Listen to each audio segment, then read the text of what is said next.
نحمدہ ونصلی علی سید الانبیاء والمرسلین اما بعد فاعوذ باللہ من الشیطان الرجیم بسم اللہ الرحمن الرحیم۔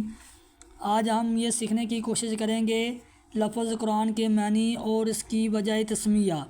لفظ قرآن یا تو قرأ سے بنا ہے یا قرات سے یا قرن سے۔ تفسیر کبیر پارہ 2۔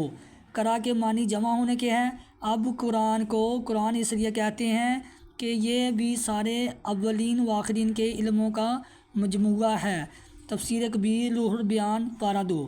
دین و دنیا کا کوئی ایسا علم نہیں جو قرآن میں نہ ہو، اس لیے حق تعالیٰ نے خود فرمایا کہ نزلنا علیک الکتاب تبیانا لکل شیء، سورۃ النحل آیت نمبر 99۔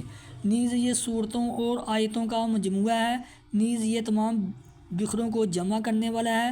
دیکھو ہندی، سندھی، عربی، اجمی لوگ، ان کے لباس، طعام، زبان، طریقے زندگی سب الگ الگ، کوئی صورت نہ تھی کہ یہ اللہ تعالیٰ کے بکھرے ہوئے بندے جمع ہوتے، لیکن قرآن کریم نے ان سب کو جمع فرمایا اور ان کا نام رکھا مسلمان۔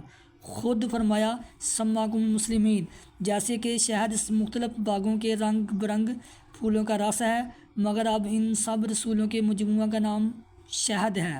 اسی طرح مختلف ملکوں، مختلف زبانوں کے لوگ ہیں، مگر اب ان کا نام ہے مسلمان۔ تو گویا یہ کتاب اللہ کے بندوں کو جمع فرمانے والی ہے۔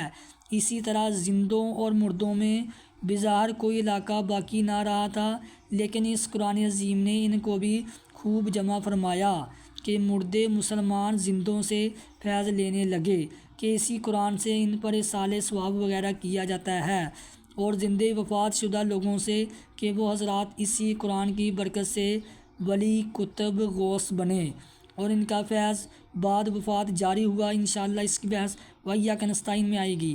اور اگر یہ قرات سے بنا ہے تو اس کے معنی ہے پڑھی ہوئی چیز۔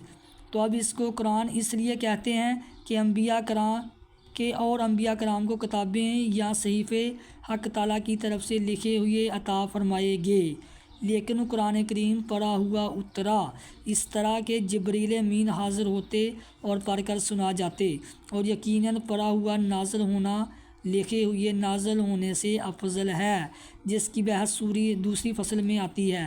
نیز جس قدر قرآن کریم پڑھا گیا اور پڑھا جاتا ہے، اس قدر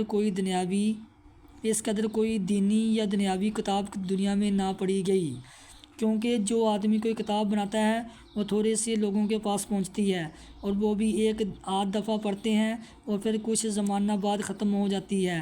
اسی طرح پہلی آسمانی کتابیں بھی خاص جماعتوں کے پاس آئی اور کچھ دنوں رہ کر پہلے تو بگڑی پھر ختم ہو گئیں، جس کا ذکر تیسری فصل میں انشاءاللہ تعالیٰ آئے گا۔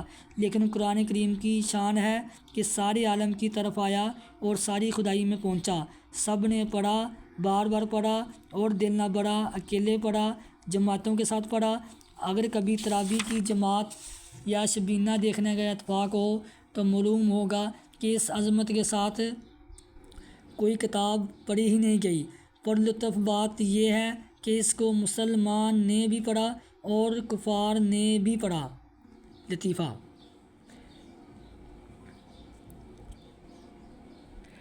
ایک بار رام چندر آریہ نے حضرت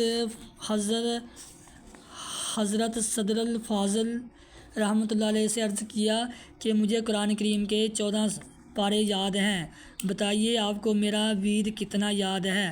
حضرت مصعب نے فرمایا کہ یہ تو میرے قرآن کا کمال ہے کہ دوست دشمنوں کے سینوں میں بھی پہنچ گیا، اور تیرے وید کی یہ کمزوری ہے کہ دوستوں کے دل میں بھی گھر نہ کر سکا، اور بقول تمہارے دنیا میں وید کو آئے ہوئے کروڑوں برس ہو چکے ہیں، لیکن ہندوستان سے آگے نہ نکل سکا، مگر قرآن کریم چند صدیوں میں تمام عالم میں پہنچ گیا۔ اور اگر یہ قرن سے بنا ہے تو قرن کے معنی ہے ملنا اور ساتھ رہنا۔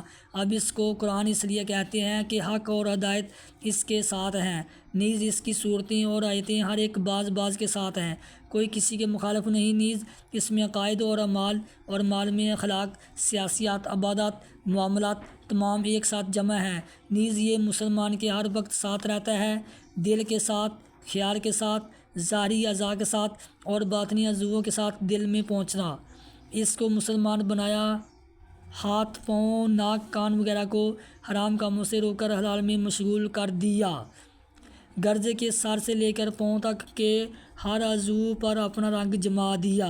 پھر زندگی میں ہر حالت میں ساتھ، بچپن میں ساتھ، جوانی میں ساتھ، بڑھاپے میں ساتھ، پھر ہر جگہ ساتھ رہا، تخت پر ساتھ، تختے پر ساتھ، گھر میں ساتھ، مسجد میں ساتھ، آبادی میں ساتھ، گرجے کے ہر حال میں ساتھ، پھر مرتے وقت ساتھ کہ پڑھتے اور سنتے ہوئے مرے، قبر میں ساتھ کے بعد صحابہ کرام کے ان کی وفات کے بعد قبر میں قرآن پاک پڑھتے ہوئے سنا گیا، اور حشر میں ساتھ کہ گناہ گار کو خدا سے بخشوائے، پل صراط پر نور بن کر مسلمان کے آگے آگے چلے اور راستہ دکھائے اور بتائے، اور جب مسلمان جنت میں پہنچے گا تو فرمایا جائے گا کہ پڑھتا جا اور چڑھتا جا۔